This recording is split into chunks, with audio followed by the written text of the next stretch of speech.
Yeah, this is something to think about. Like, I think overall, the level of B teamers in the CPL has just gone up dramatically. They've gotten so much better. I think B teamers at the upper end of the spectrum, pushing 1500s, even 1600 players like that, they're getting super good, and we're starting to see a definite separation between the upper B teamers and the lower B teamers, and it's kind of getting into the stomp zone. So that's, I think, why for season 3 we will have another league, because as it like is, an A, B, and C. yeah, in the beginning Bs were closer, but as some players just kind of took off, I was not one of them, and just got super good with all the help from A teamers and other coaches. They, they're starting to see some separation here, and we're starting to get some more stomp type of games. So it's just something to look out for. I think there will be coming up a separation between these players, but I think it's just a credit to the league at how fast people are improving with some of the greatest coaches. Team Beast has some great coaches. We've got Dragon and Beast, two really great players. So just props to the league for that. I think it's actually ridiculous, the caliber of coach that you guys got. Although, to be fair, like pretty much all the coaches in the CPL are pretty mind-blowingly good players. But Dragon especially is probably... I hope you're making good use of that resource, because Dragon's a freaking crazy man. Like, he's like one of the best foreigners for sure, especially Protoss players. But yeah, I definitely agree. There is a pretty big differential in skill between the B teamers. Part of that, of course, is the reason that is because B team encompasses everyone from literal 0 MMR players to up to 1500, Right. and 1500 is a pretty high bar now these days. It's not an easy thing to stay at 1500 anymore. So I would definitely agree that would be something that we could look forward to in the future for. So Yeah, for sure. I was just wondering, what's your MMR, by the way? It fluctuates, but like 16 something. Nice. I can, when I'm on, I can probably push 1700. Yeah, I'm mired in the 1500 range. Yeah, it's such a playing at 1500 is so weird, because you play everyone from brand new accounts to like literal god brand new accounts, so it's pretty ridiculous. All right, so gonna get into the first game of Vik7 versus SuperCyan. Wow, it's so hot in here. So sweating. It's because you're over there, boy. Take your shirt off, might even get hotter. Humid. Whoa, it looks like we had a pause almost immediately here. Get slammed by a whole bunch of chat here. But in the top right-hand corner, spawning as the purple Zerg, we have my boy SuperCyan. And in the opposing corner, we have the brown Protoss, the only player I've beaten in CPL. It is Vik7. Alrighty.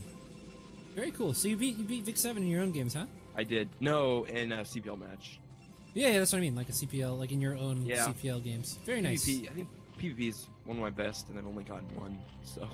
PvP is a very brainy matchup. It has a lot to do with your knowledge and how you go about countering certain things, because it does start out as rock paper scissors, but there's ways for each build to kind of get back in the game. So very difficult matchup indeed. Alrighty, so SuperCyan going for a fast expand build. SuperCyan, Vik7 going for a fast expand build. Very standard with the pylon placed out there. But in response, looks like we're going to be having a 9-pull speed. Man, so many 9-pull speeds today. What is going on? Oh, okay, just a regular 9-pull. Alright. Now, what Vik7's doing is actually not... Okay, okay, gate first, never mind. Ooh, I hate this build. Ooh, What, this the is a gate first vicious or build. Gate first is a scary build. Luckily for SuperCyan, 9-pull does very well versus gate first, but this is a very difficult build that Vik7 has chosen, because it does require a lot of decision making. Even though it's very powerful and very aggressive, and you can do a lot of damage with the Zealots, you have to know when to quit and when to go back to your base and not die. So. And Vik7 got the first scout, which is extremely fortunate for him. If you get an unlucky scout with a gate first, that can be really tough because it's so delayed, and then you can often lose the Zealot if you're not careful. But as it is, he got the right direction. He's getting the hatchery block as well, so very nice from him. And he's just got to be careful with the Zealot that he doesn't lose it to the early wings. Yeah, this is a little interesting, honestly. I like Vik7's position so far, because as of right now, you know, SuperCyan has no idea where Vik7 spawned. So he's just dealing with this pylon blocking his expansion here. I would have really liked to see some Lings help clean this pylon up, because this drone is going to be working overtime and not getting paid for it. You know, he's just, you know, it's like when your boss calls you in and says, we need your help, and doesn't pay you anything at the end of the day. It's pretty ridiculous here. So this drone going to be very upset later on today when he realizes he's not getting any kind of bonus money for this. But Cyan, man, getting a little unlucky here, scouting the wrong position even with the Zerglings, so finding the base last. And there's going to be 2 cannons up, I believe, by the time that these Lings make it over to Vik7's base here. Oh, well, actually, the Lings might get there in time. I don't know. We'll have to see. There's 2 Zealots out, though. The cannons will finish in time to repel that. Although, kind of a weird wall, to be honest. Yeah, very strange wall. I know you went gate first, but still, it's pretty suboptimal. And the Lings might get that last cannon, but... Yeah, but, I mean, that doesn't even matter all that much, honestly. The Nexus is going to go down, and there's 1 Zergling left. Do we have any more Lings on the map, even? It doesn't look like it. So, this 1 Zergling in the main base here. Looks like it's not even going to get microed, so instantly getting killed. So not very much value here. But I like that you point out the issue with the wall here. This is an incredibly vulnerable wall. Typically you want to see the forge up above the gateway here, and then cannons behind it. But as it stands, like for example, if Cyan decides to go for a Hydralisk Busk, these 2 cannons can be very easily targeted down by Hydralisks and destroyed, and that could put him at a serious vulnerability later on in this game. And we do have 3-hatch Hydra coming out of SuperCyan. Yeah, you're right. The optimal build for this location is Pylon, then Forge on top of that, and then the Gateway on top of that, and then you've got a at the top, then you got the cannons behind that, so the cannons are always protected, and I think you have 2 slots there, so that's the optimal one. But I think what's even more a big deal is that you mentioned earlier, he didn't attack the Lings with the he did not attack the Pylon with the Lings, which is a huge deal. That delayed him so much, and I'm honestly like that might be game-ending damage. We'll see, but it put his natural expansion so far behind that it's forcing SuperCyan to build a ton of Lings, and he's gonna have to throw him at this wall to see if he can try to make something work. Yeah, I mean, in a normal game, I would say at a game a bit higher MMR than these 2 are playing at, I would agree with that. But as it stands, SuperCyan doesn't really have enough drones for the natural expansion timing to matter all that much. He did throw down his macro hatchery here in a good position as well. That's definitely where you want to place it. It does help him wall off the ramp against any kind of Zealot run by or anything like that. But you know, I mean, like when you have enough drones where the saturation on the 2 mineral lines matters, I think it matters a little bit more than it would now. But as it stands, you know, not the biggest loss here. Our Hydralisks are kind of out on the map here. I'm just a little curious what's going on here. I'm not sure if Cyan is going to be going for a bust or not. We have like drones being produced at the natural expansion, stuff like that.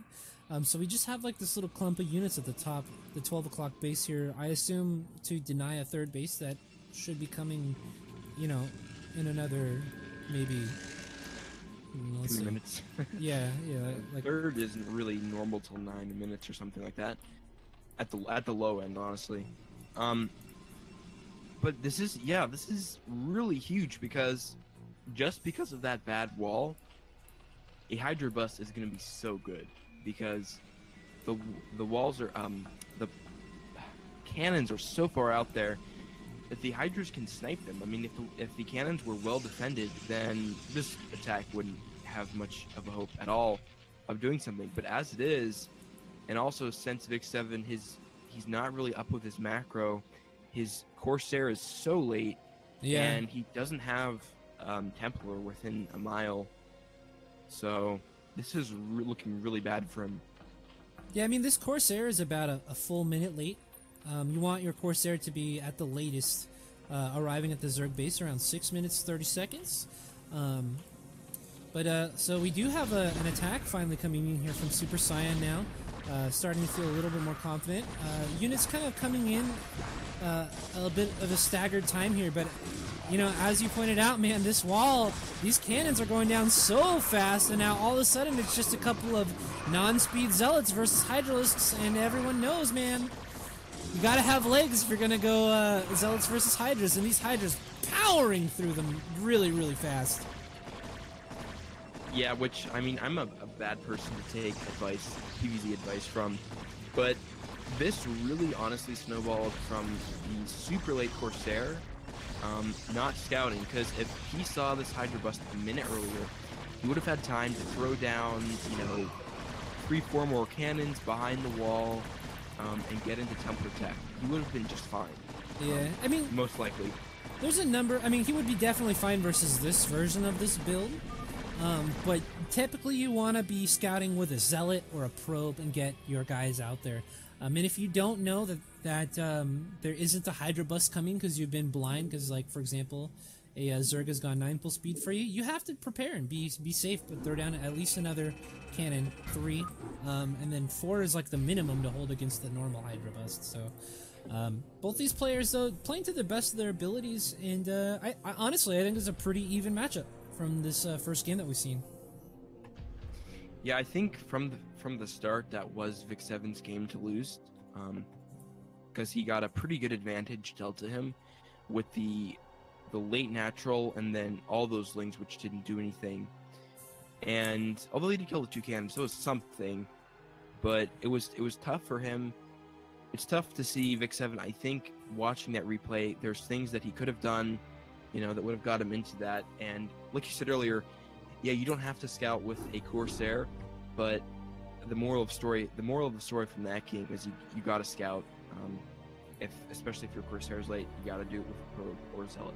Oh yeah, yeah. Scouting is one of the most important things that you can be doing in StarCraft, regardless of your level, because, like, even if you're playing at like very low MMRs, like even like sub 1K, knowing that your opponent is going to attack you is a big deal, right? Like, you won't necessarily even be playing a meta build or anything even remotely correct, but if you see an attack incoming and you throw down 5 cannons, your opponent's going to have a real big issue killing you, isn't he?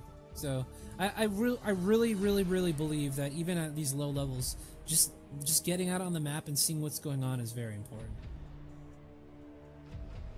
Yep, and we're going to go into game 2, which is going to be on Aztec.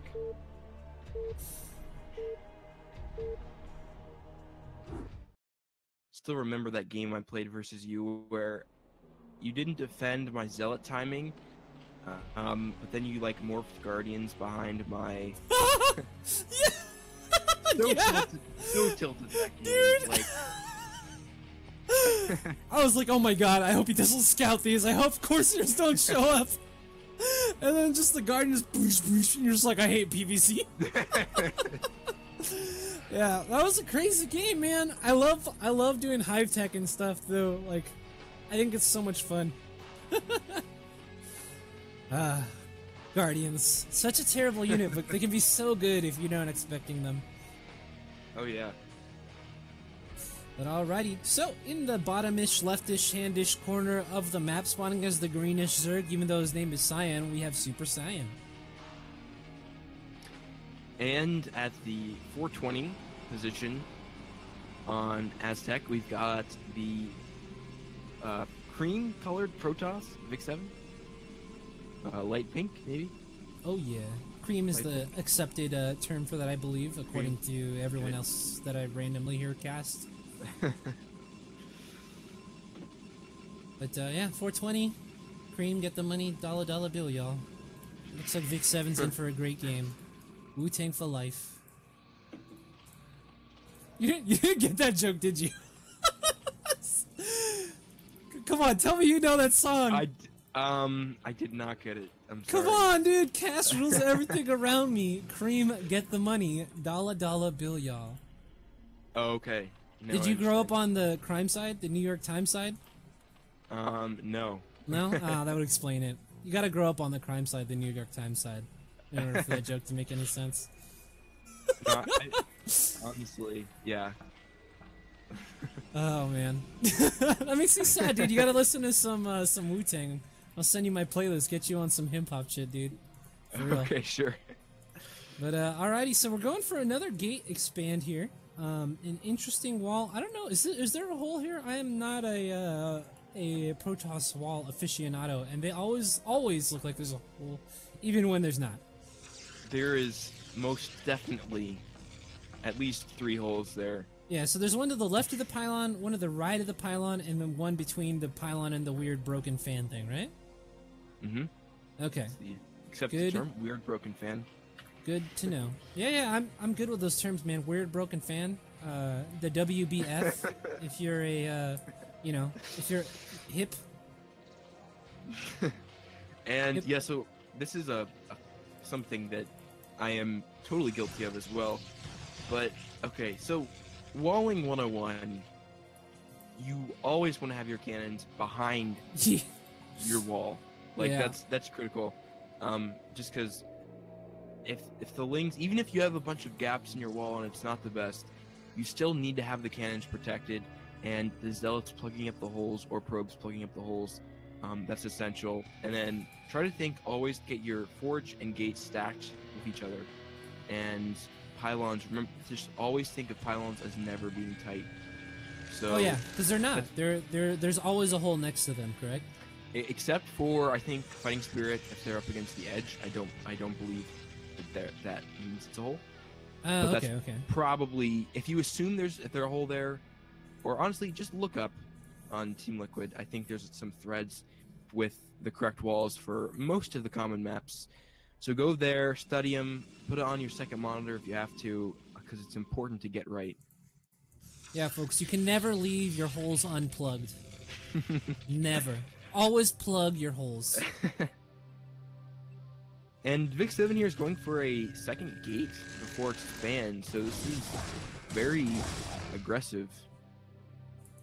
Yeah, I think that's kind of interesting, honestly, because we do have constant zealot production coming out here, but we still have the forge. We have the 2 cannons, so this build's a little bit confused as to what it wants to do. Generally speaking, like when you think about a build, you want to say, okay, I'm going to be aggressive here, or okay, I'm going to defend here and get to X timing with, like, X tech or X amount of units. But Y in this as sense, well. Yeah, even Y amount of units. X amount of 1 unit and Y amount of Z unit, as a matter of fact.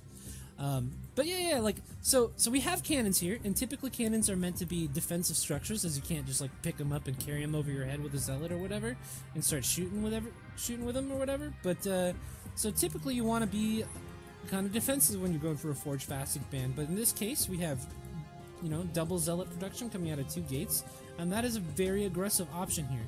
So I would be very surprised if this build does too much damage. We already have 2 sunken colonies here at the natural expansion from SuperCyan, and that is a lot of defense. Without lings, though, these could actually go down pretty quickly. Yeah, there's no +1, so if lings come out, these zealots are going to be absolute trash versus them. And the drone's getting up here as well. Already pick off 1 zealot, and there's that second sunken wailing away here. And the lings are out, and with the good drone drills, you are not going to do well at all. This is a really failed attack, and with how late the natural is of Vik7, I think Vik7 just put himself in a really bad position again. Well,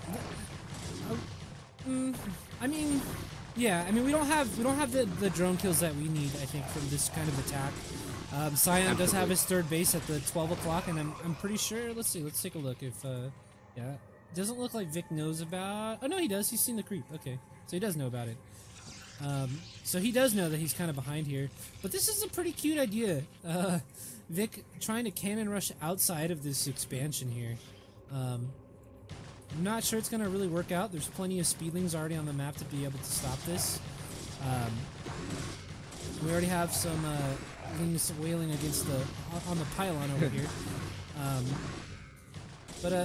You know, Cyan, if he had engaged with all of the lings instead of just the ones that were not hitting the pylon, I think this would have gone a little bit better. Now the cannon is up and it gets canceled. I'm so confused. What's happening? Why did he cancel that? Yeah, I'm not totally sure. Sure why he did that. Well, all right, that's fine, I guess. This +1 attack is so late from Vic right here. I guess if you're watching this, Vic, what advice I would give to you is if you want to be aggressive with zealots, master the 7-minute zealot attack. It's pretty good, or some people call it the 7:30, but that's a misnomer. You got to hit at 7:30, so realistically that means a move out at 7. So yeah, master that. It's really good. Against some lower level Zergs, it's really tough to deal with, and even against good Zergs, you gotta be on your toes. And if you get that down and get that super optimal, that's a solid strat I would suggest to all Protoss. Yeah, that build is actually so strong versus low level Protoss players. I thought it was like actually impossible to hold. I was like, how do you beat this? I have 2 Sunkens here. It's just you have speedlings or speedlots with just +1 attack and they're just ripping through everything. Like, it was the most frustrating build for me to figure out how to not die to. But alrighty, so we do have Cyan now with his Spire here. Kind of an interesting choice to go for these Scourge. I mean, normally this is pretty okay. It looks like Cyan's trying to play this 3-hatch Spire style into 5-hatch Hydra. Because we do have a pretty nice wall coming up with the 5th hatch at the 3rd base here. So he's got the idea right for the build. But these Scourge, first of all, should be in the main base and scouting out, seeing what's going on with the technology, because that's the whole idea behind making these 2 pairs of Scourge. 1 pair kills the Corsair, 2nd pair scouts. But honestly, with the amount of gas that Cyan had saved up in minerals, I would have really loved to see some Mutalisk play. Mutalisk coming in here versus just 1 Dragoon and a bunch of, well, I guess 2 Dragoons and a bunch of these beefy Zealot boys here would be a great option. But yeah, as it stands, this number of Hydros is not going to be able to withstand this battering of the Protoss army is going to dish out. And we still don't have +1 Zealots, so they traded very poorly against the Zerglings, and I think these Hydras, okay, so it's like gonna be kind of a wash here. Vik7 will push these Hydras back, but lost all of his Zealots, and he's in such a bad position here. He can't really get any. He doesn't have a Stargate, so he's super vulnerable to mutas, and he's getting his observatory out now, so he will have detection versus lurkers, but the real threat is going to be this wave of Hydras coming in. Oh yeah, I mean, and this isn't even that large of a wave. As you can see, Cyan's got plenty of money saved up here. He needs to obviously unsupply block himself, but you know, I mean, he's on 5-hatch Hydra. It's not the hardest thing once you've gotten to this point in the game. He's got a nice drone count. He's got his 5 hatcheries here, and now he's just gonna make a bunch of Hydralisks. So all he has to do is remember his overlords, and he's gonna have an overwhelming army that's gonna be basically impossible for Vik7 to stop with this amount of production structures. Exactly, and yeah, the lurkers being more will be the nail in the coffin. Although, you know, one thing about Aztec is that if you hold this ramp here, this high ground, you can do pretty good. Like if you had a storm here, you can hold it for a ridiculously long amount of time, but his Templars are so far away. That's another, and some more advice I would give to Protoss players is you gotta, you know, Dragoons, high Dragoon counts are nice, but you gotta prioritize getting your Templar out super fast. You gotta get those storms out. Oh yeah. You can slack a little bit on your army if you have to, but you gotta get the coverings out to defend, because this is just gonna be cheap here. Yeah, now these Lurker Spines doing a fantastic job of splashing this army down pretty quickly. You know, the Zealots don't do very well, but, I mean, Lurkers are no slouch versus Dragoons as long as they're supported with Hydras as well. So this army is being very efficient at the top of the ramp here, and we have, you know, more and more units coming across the map. As you can see, just a whole big old blob of green coming down here to kind of come reinforce this position here for SuperCyan. Again, you know, real big mistake to have these cannons out in front of this wall, making it really difficult for Vik7 to do very much here to defend his natural expansion. This wall is pretty tight for Dragoon armies to get through, so it's going to be really difficult for him to get out here and continue to help his cannons fight whenever Cyan decides to really push in here and start bringing the pain to the natural expansion. Exactly, that's such a huge lurker clump. A double storm there would be so nice if he had that. Oh man, that'd be so disgusting. I'd be so upset. I'd be like, no, what's happening? It's upsetting getting that many lurkers, dude. Double stormed, it's nice. Yeah, you just cry. You're just like, oh my god. And it looks like this is going to be the bum rush here. The lurkers coming in, kind of tripping over themselves there. But they're finally going to get burrowed. The forward cannons go down, and I think this will be a GG here from Vik7. Yeah. I think it's kind of interesting. SuperCyan not executing correctly, but executing with the right idea behind his build, at least. So going for that 3-hatch Spire into 5-hatch Hydra, just having that idea in his head of the number of production structures that he needs and what units to be producing at what time kind of gave him quite a big advantage in the series versus Vik7, as, you know, like having that little amount of structure kind of let him know, you know, you make a lot of Hydros in the mid game with 5 hatcheries, and that's going to be plenty of production for you to kill your opponent if you do decide to do it that way. Versus Vik7, who seems to be a little confused on the timing of his production and things like that in order to get him into a very solid production for the mid game. So all in all, I think it was a fairly decent series between the two of them. I would like to see them play some more and maybe potentially be practice partners, because I think they both have a fairly similar amount of work to do on their games. Yeah, I mean, I think that was a pretty decent series between them.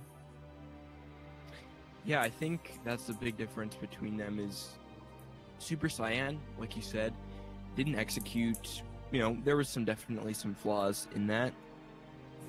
But the big thing was that he had the right concept in mind. He knew his basic build, and even though there was inconsistencies, you can power through it in a B team level, and as long as you got that map in your head of what you're supposed to be doing, and even though you're slipping up, you know, Brood Warrior always going to be slipping up in small things. The big thing is just not to let those things snowball. But whereas I think Vik7, I think he still needs to get a basic build in mind, and then just execute that until you have it optimized. And then when you're in a game, you will make mistakes, but you're still pushing forward with that end in mind.